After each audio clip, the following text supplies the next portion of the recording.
जी अस्सलाम वालेकुम स्टूडेंट्स, मैं हूं सर जैन। आज आप देख रहे हैं 9th साइंस का चैप्टर नंबर 1 की एक्सरसाइज नंबर 1.6। आज हमारा जो टॉपिक है 1.6 के हवाले से 1.6 स्टूडेंट्स बोर्ड के हवाले से मोस्ट मोस्ट इंपॉर्टेंट एक्सरसाइज है। ठीक है, और बच्चों की रिक्वेस्ट भी थी कि सर आप 1.6 के ऊपर लेक्चर बनाएं। जो 1.6 में दो टॉपिक्स हम डिस्कस करते हैं, एक टॉपिक का नाम है दी क्रैमर रूल, दूसरे टॉपिक का नाम है इनवर्जन मेथड। आज जो हम टॉपिक डिस्कस करेंगे वो इंशाल्लाह हम डिस्कस करेंगे क्रैमर रूल को। ठीक है, और बहुत ही इजी मेथड है जो हर साल बोर्ड के पेपर में आप कह लें 4 मार्क्स का एक क्वेश्चन लाजमी आता है। किसी बच्चे का फर्स्ट शिफ्ट में पेपर हो, सेकंड शिफ्ट में पेपर हो, मोस्ट इंपोर्टेंट जो चांसेस होते हैं वो क्रैमर रूल के होते हैं। ठीक है, तो याद रखिएगा। और क्वेश्चन बहुत ईजी है। इसको करने से पहले आपको मैं 3 बातें बताऊंगा, इनको आपने याद रखना है। जब भी आपको क्रैमर रूल से क्वेश्चन आए या इनवर्जन मेथड से क्वेश्चन आपने करना हो तो दो बातें इनमें कॉमन है। फर्स्ट ऑफ ऑल आपने गिवन क्वेश्चन को लिखना है मैट्रिक्स फॉर्म में।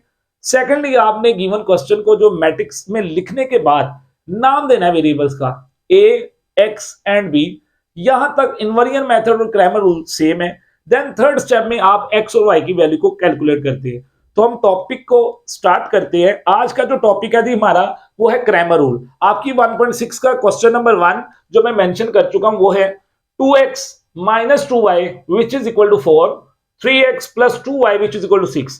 जब भी आपको बोर्ड के पेपर्स में ऐसा क्वेश्चन गिवन आएगा तो इसमें याद रखिएगा, इसका जो स्टेप नंबर 1 होगा क्रैमर रूल में, वो आप क्या करेंगे, आप गिवन क्वेश्चन को मैट्रिक्स फॉर्म में लिखेंगे। देखिएगा, इन मैट्रिक्स फॉर्म हम सबसे पहले गिवन क्वेश्चन को मैट्रिक्स फॉर्म में लिखेंगे। मैट्रिक्स फॉर्म में स्टूडेंट्स क्या करते हैं, एक्स और वाई के कोफिशिएंट्स को लिखते हैं। देखिएगा यहां पर एक्स का कोफिशिएंट है 2, नीचे एक्स का कोफिशिएंट है 3, वाई का कोफिशिएंट -2, वाई का कोफिशिएंट +2, ब्रैकेट क्लोज। अब ये कोफिशिएंट किसके हैं, जो फर्स्ट पे पढ़े हुए हैं ये कोफिशिएंट है एक्स के, सेकंड में जो कोफिशिएंट है किसके हैं, वाई के, विच इज इक्वल 4 एंड 6। ये 4 और 6 ये वाला आ गया। This is step number 1। Step number 2 याद रखिएगा, हम क्या करेंगे, इन मैट्रिक्स को नाम दे देंगे। जैसे लेट कर लेता हूं मैं, let this is called A, this is called capital X and this is called capital B. याद रखिएगा स्टूडेंट्स, आप क्रैमर रूल करें या इनवर्स मेथड करें, यहां तक आपके दो स्टेप सेम है। अगर आप क्रैमर रूल कर रहे हैं या इनवर्स मेथड कर रहे हैं, यहां तक दोनों के स्टेप सेम है। थर्ड स्टेप बस इनका चेंज होता है। अगर मैंने क्रैमर रूल से क्वेश्चन को करना है तो याद रखिएगा मेरा थर्ड स्टेप है, मैंने एक्स और वाई की वैल्यू को कैलकुलेट करना है। अगर मैंने एक्स की वैल्यू को कैलकुलेट करना है तो मुझे ये चीजें निकालनी पड़ेंगी, यानी determinant of A X over determinant of A. अगर मैंने y को कैलकुलेट करना है तो मेरे लिए जो मैंने वैल्यूज को कैलकुलेट करना है वो है determinant of A Y over determinant of A. हम अगर थर्ड स्टेप की तरफ मूव करेंगे तो याद रखिएगा, हम हर क्वेश्चन में, चाहे वो क्रैमर रूल हो चाहे वो इनवर्जन मेथड हो, हम सबसे पहले डिटर्मिनेंट निकालेंगे ए का। अगर डिटर्मिनेंट ऑफ ए का आंसर नॉन जीरो आया तो हम आगे क्वेश्चन को सोल्व कर सकते हैं। अगर डिटर्मिनेंट ऑफ ए का आंसर 0 आ गया तो स्टूडेंट्स याद रखिएगा आगे क्वेश्चन सॉल्व नहीं हो सकता। हम नीचे लिख देंगे नो सॉल्यूशन और आपको बोर्ड के पेपर में 4 मार्क्स मिलेंगे। ठीक है जी, हम चेक करते हैं क्या ए का डिटर्मिनेंट 0 आता है या नहीं आता। अगर आएगा तो हमारा क्वेश्चन आगे सॉल्व नहीं हो सकता, और अगर डिटर्मिनेंट नॉन जीरो हुआ तो हम आगे क्वेश्चन को सॉल्व करेंगे। अब सबसे पहले थर्ड स्टेप की तरफ जाने से पहले हम इधर लिख देंगे as A which is equal, A equal है किसके, 2, 3, -2, 2। ए हमारा ये पड़ा हुआ है। अगर मैंने ए से स्टूडेंट्स ए एक्स बनाना है तो याद रखिएगा, अगर मैंने ए से ए एक्स मैट्रिक्स बनाना है तो याद रखिएगा स्टूडेंट्स, आपको पता है ये कोफिशिएंट किसके हैं, एक्स के। किसके कोफिशिएंट है जी, एक्स के। अगर मैं एक्स के कोफिशिएंट्स की जगह इस बी की वैल्यू को यहां पर पुट कर दूं तो ये मेरा ए एक्स बन जाएगा। अगर मैं इस x के कोफिशिएंट की जगह इस b की वैल्यू को पुट कर दूं तो ये मेरे पास क्या बन जाएगा, ax। देखिएगा 4, 0, एक्स के कोएफिशिएंट की जगह पुट किया, ये वाली वैल्यू वैसे की वैसे आ गई, तो ये मेरा बन गया ए एक्स।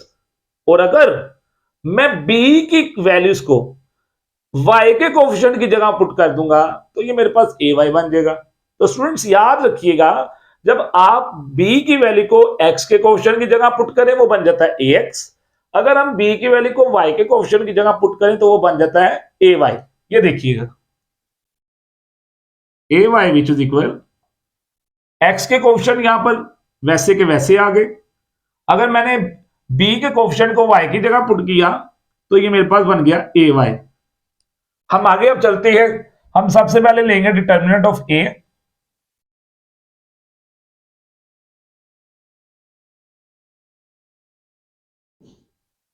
ये मैं डिटर्मिनेंट ऑफ ए निकालने लगा हूं।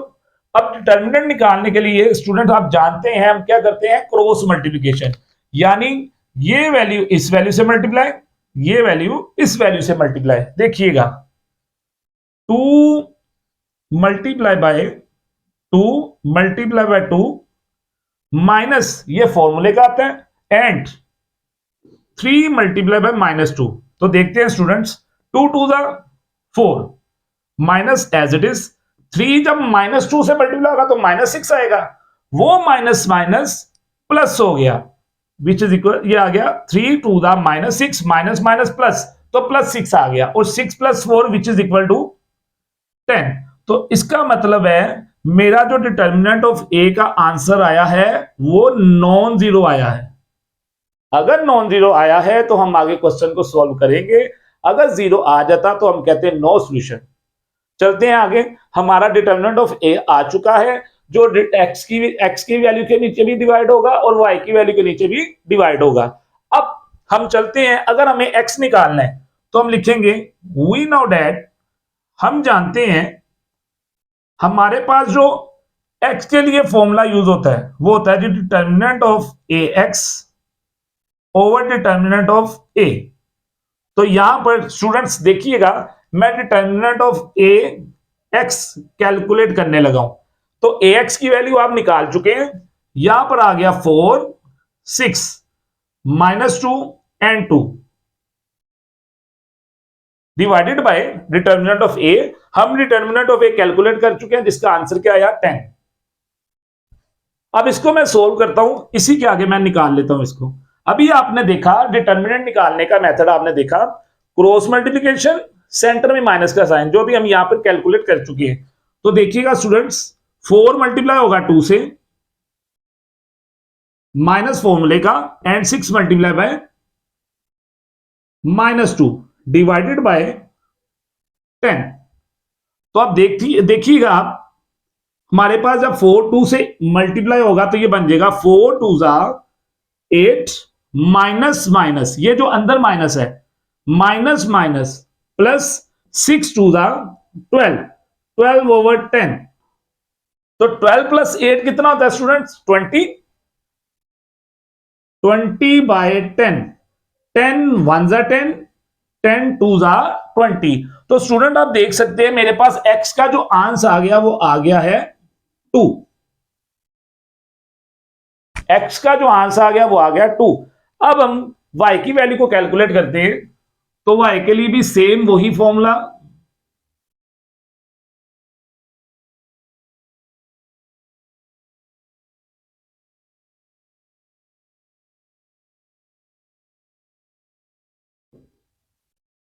डिटर्मिनेंट ऑफ ए वाई, हमने डिटर्मिनेंट निकालना है ए वाई का, हम ए वाई यहां पर निकाल चुके हैं, वो है 2 3 4 6 और डिवाइडेड बाय डिटर्मिनेंट ऑफ ए जो हमने निकाला था 10 के इक्वल था, इसकी वैल्यू पुट कर दी।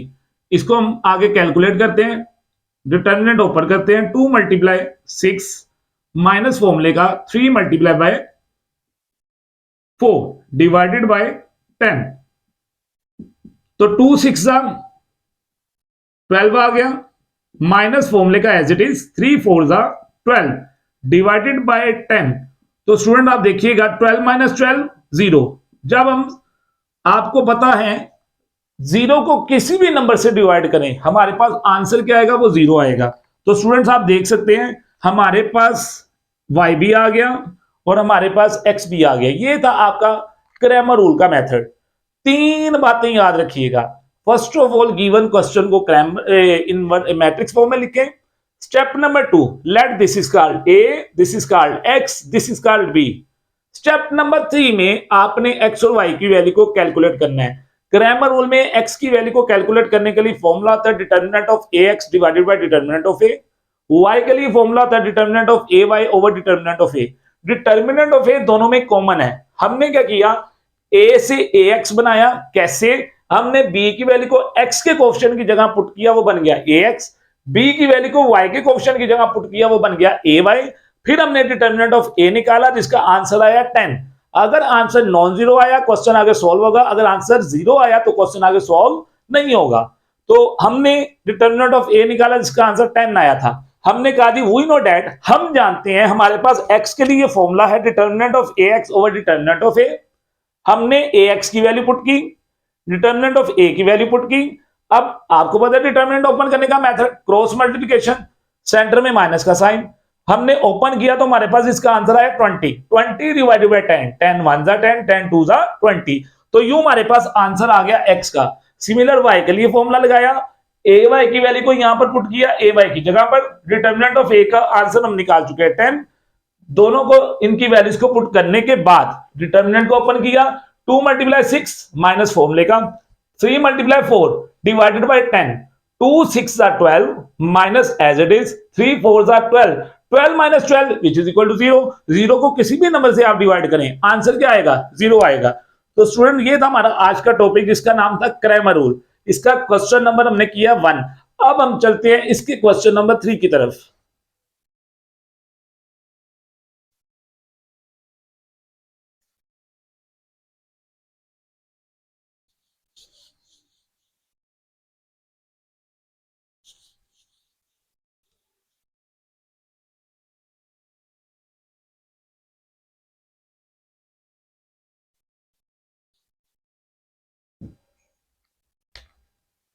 अच्छा जी, क्वेश्चन नंबर 3 की तरफ हम चलते हैं। जो क्वेश्चन है जी 4x plus 2y which is equal to 4।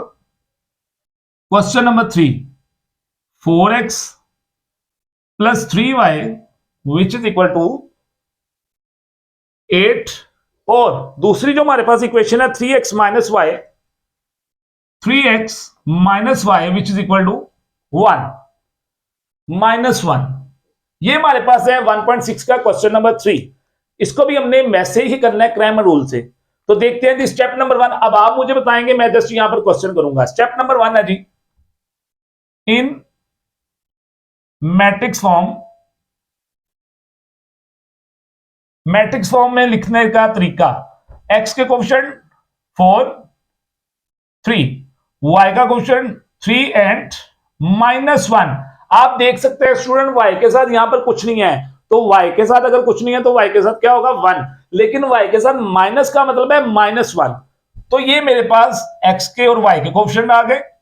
Centre में आ गया x y which is equal 8 and -1। This is step number 1। Step number 2, let this is called a, this is called capital X, this is called B। तो मेरे पास यहां तक 2 steps मुकम्मल हो गए। Step number 1 में गिवन क्वेश्चन को matrix form में लिखा। स्टेप नंबर 2 में late this is called A, X and B।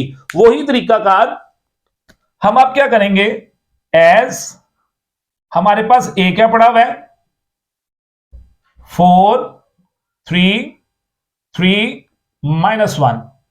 अगर मैंने ए मैट्रिक्स से ए एक्स बनाना है, ए मैट्रिक्स से ए एक्स बनाना है, तो आपको पता है हम क्या करते हैं, बी की वैल्यूज को अगर हम एक्स के कोफिशिएंट की जगह, बी की वैल्यू को अगर हम बी की वैल्यू को एक्स के कोफिशिएंट की जगह पुट कर दें 8 एंड -1, और y की वैल्यू को वैसे का वैसे लिख दे तो ये बन जाता है ax। अगर हम b की वैल्यू को y के कोफिशिएंट की जगह पुट कर दें, b की वैल्यू को y के कोफिशिएंट की जगह पुट कर दें, तो वो क्या बन जाएगा? Obviously ay which is equal यहां पर x के कोफिशिएंट 4 और 3 वैसे का वैसे आ गया। b की वैल्यू को y के कोफिशिएंट की जगह पुट किया 8 एंड -1, हमारे पास बन गया ए वाई। तो स्टूडेंट आप देख सकते हैं ए से ए एक्स और ए वाई बनाने का तरीका, बी की वैल्यू को जब मैंने एक्स के कोफिशिएंट की जगह पुट किया ए एक्स बन गया, बी की वैल्यू को जब मैंने वाई के कोफिशिएंट की जगह पुट किया ए वाई बन गया। अब हम निकालते हैं डिटर्मिनेंट ऑफ ए।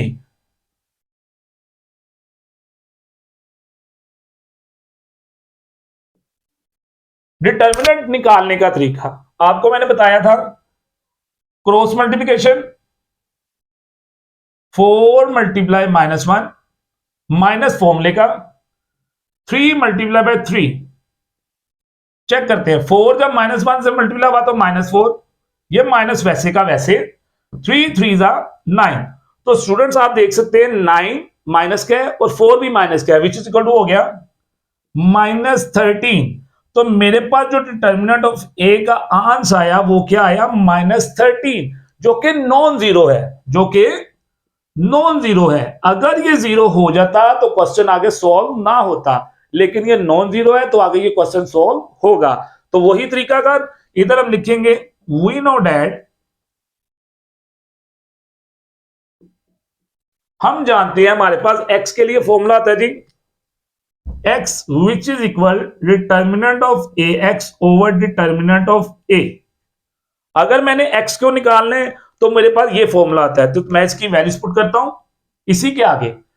ax निकालना है यानी ax का डिटर्मिनेंट, तो ax की वैल्यू हमने निकाली है 8 -1 3 -1 और determinant of a which is equal to -13।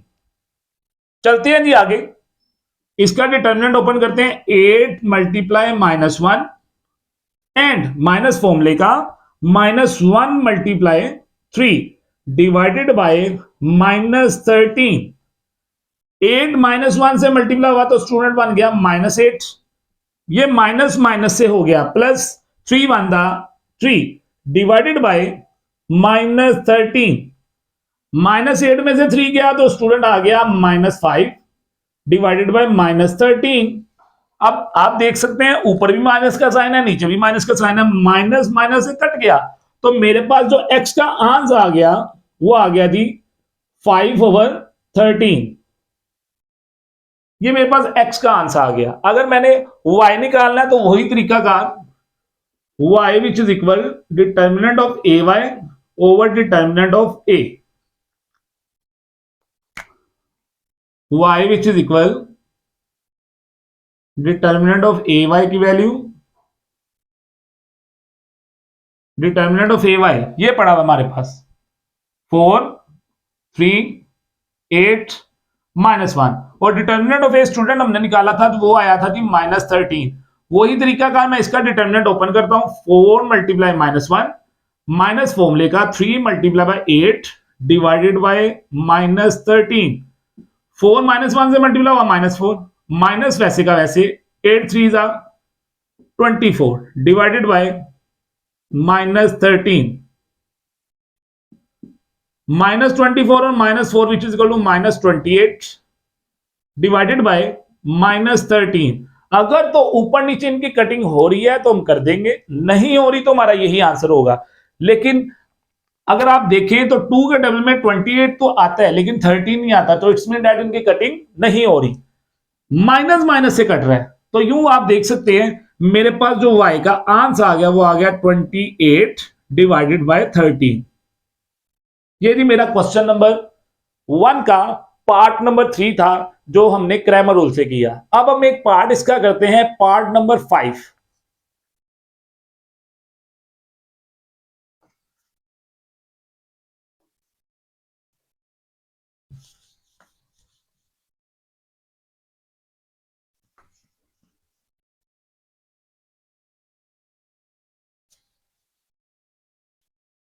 यदि पार्ट नंबर 5 है जी हमारे पास 3x - 2y 3x - 2y which is equal 4 and second equation है -6x plus 4y which is equal 7।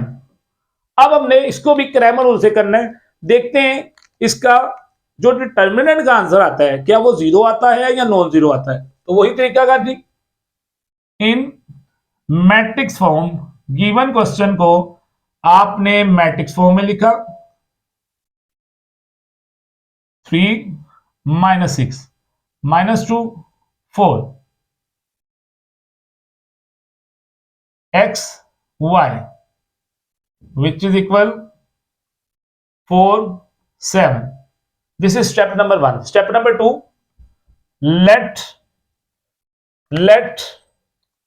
this is called capital A, capital X and capital B. यहां तक करने के बाद अब हम सबसे पहले कहेंगे as A which is equal, हमारे पास A जो है वो इक्वल है 3 - 6 -2 4। अब हमने a से ax बनाना है, तो आप डियर स्टूडेंट जानते हैं a से ax कैसे आता है, b की वैल्यू को x के कोएफिशिएंट की जगह अगर आप यहां पर पुट कर दें, b की वैल्यू को अगर आप x के कोएफिशिएंट की जगह पुट कर दें तो आपको पता है वो बन जाता है ax। और अगर हम b की वैल्यू को y के कोएफिशिएंट की जगह पुट करें तो ऑब्वियसली वो बन जाता है ay। यहां पर x के कोएफिशिएंट वैसे के वैसे, जब b की वैल्यू को y के कोएफिशिएंट की जगह पुट किया बन गया ay। अब हम निकालेंगे डिटरमिनेंट ऑफ a, 3 - 2 - 6 एंड 4। तो हमारे पास क्रॉस मल्टीप्लिकेशन 3 × 4 माइनस फॉर्मूले का -6 × -2। देखते हैं स्टूडेंट, 3 4 12 माइनस वैसे का वैसे, -6 को -2 से आप मल्टीप्लाई करें, माइनस माइनस प्लस 6 2 12। आप देखिए 12 में से 12 गया तो आंसर क्या आ गया 0। इट्स मीन दैट आंसर 0 आ गया है, तो क्वेश्चन आगे सॉल्व नहीं होगा। तो हम कह रहे हैं जी डिटर्मिनेंट ऑफ ए किसके इक्वल आ गया 0 को। तो आपको याद होगा जब हम डिटर्मिनेंट लें और आंसर 0 आ जाए उसको हम क्या कहते हैं, सिंगुलर मैट्रिक्स। उसको हम क्या कहते हैं, सिंगुलर मैट्रिक्स। और अगर आंसर डिटर्मिनेंट का 0 आ जाए तो इट्स मीन दैट क्वेश्चन आगे सोल्व नहीं होगा। हम लिख देंगे नो सॉल्यूशन। अगर ये पेपर में क्वेश्चन आता है आप यहां तक करते हैं तो आपको पूरे नंबर इंशाल्लाह मिलेंगे। ये था हमारा आज का टॉपिक ग्रामर रूल। तो उम्मीद करता हूं आपको आज के टॉपिक की समझ आ गई होगी। आप इंशाल्लाह ताला जो हमारा नेक्स्ट लेक्चर होगा वो होगा इनवर्जन मेथड यानी इनवर्स मेथड के ऊपर। तो आप इसको अच्छी तरह कीजिएगा, इसकी प्रैक्टिस कीजिएगा। तो अल्लाह ताला जी आपको कामयाब करे। मिलते हैं नेक्स्ट लेक्चर में।